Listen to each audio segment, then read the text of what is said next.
उधारपुर railway station का भूतिया रेहे से स्वागत है आप सभी का एक और डरावनी कहानी में। यह कहानी एक लड़के राहुल की है जिसकी जिंदगी एक खौफनाक हकीकत में बदल गई। आज हम आपको बताएंगे उधारपुर रेलवे स्टेशन के बारे में, जो खुद एक शापित स्थान बन चुका था। यहाँ पर जो भी काम करने आता वह बहुत जल्दी गायब हो जाता। तो क्या राहुल भी इस खौफनाक सच का शिकार हुआ? जानिए इस डरावनी कहानी में, जहाँ वह स्टेशन अब भी डरावनी आहटों और अजीब घटनाओं का घर बना हुआ है। राहुल एक छोटे से गांव का लड़का था जिसे रेलवे में नौकरी मिलने का सपना था।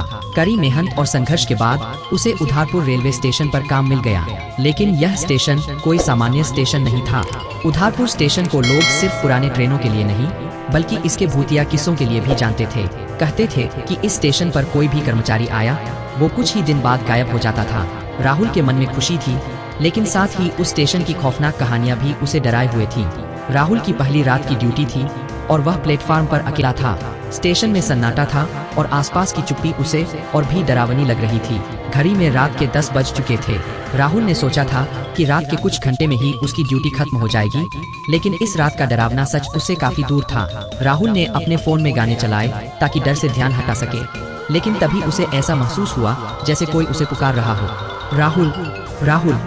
यह आवाज धीरे धीरे तेज होती जा रही थी और अब वह समझ नहीं पा रहा था कि यह आवाज कहां से आ रही थी।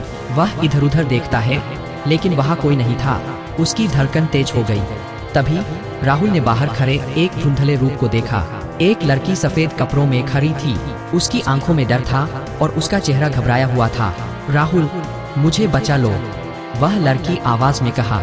राहुल थोड़ी देर के लिए झिझका, लेकिन फिर उसे अंदर बुला लिया। लड़की ने बताया कि उसका नाम प्रिय था और वह अपने परिवार से भागी हुई थी। प्रिय ने कहा, मेरे परिवार को पता चल गया है कि मैं अपने प्यार के साथ भागने वाली थी। अगर वे मुझे पकड़ लेते हैं तो मुझे मार डालेंगे।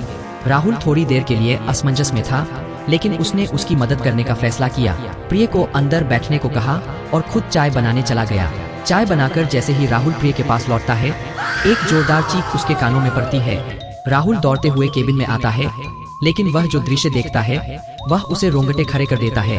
प्रिय के हाथ में खून से सनी कुल्हाड़ी थी और वह बेरहमी से एक लाश पर हमला कर रही थी। राहुल का दिल डर से रुक गया। प्रिय अब वही लड़की नहीं थी जो कुछ पल पहले मदद मांग रही थी। उसका चेहरा खून से सना हुआ था और उसकी आंखों में कुछ अजीब था, जैसे वह किसी और दुनिया से आई हो। राहुल ने डरते हुए प्रिय से पूछा, तुम क्या कर रही हो? प्रिय ने जवाब दिया, तुमने मुझे देखा, अब तुम बच नहीं सकते। उसकी हंसी ऐसी थी जैसे वह किसी और ग्रह से आई हो।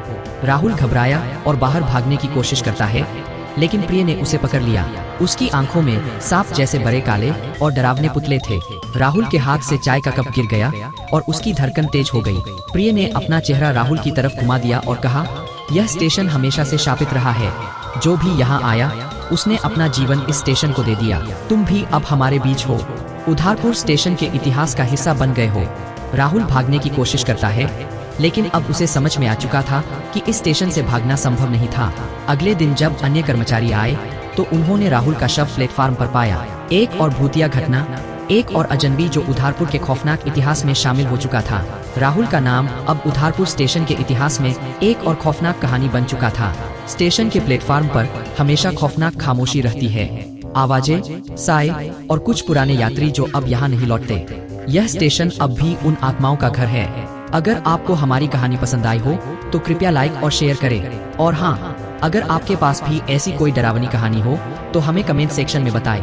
हो सकता है कि आपकी कहानी अगली बार हम आपके लिए सुनाएं। सब्सक्राइब करना न भूलें, क्योंकि हम लाते रहते हैं ऐसी ही डरावनी और असली कहानी। ध्यान रखें, हर जगह सुरक्षित नहीं होती।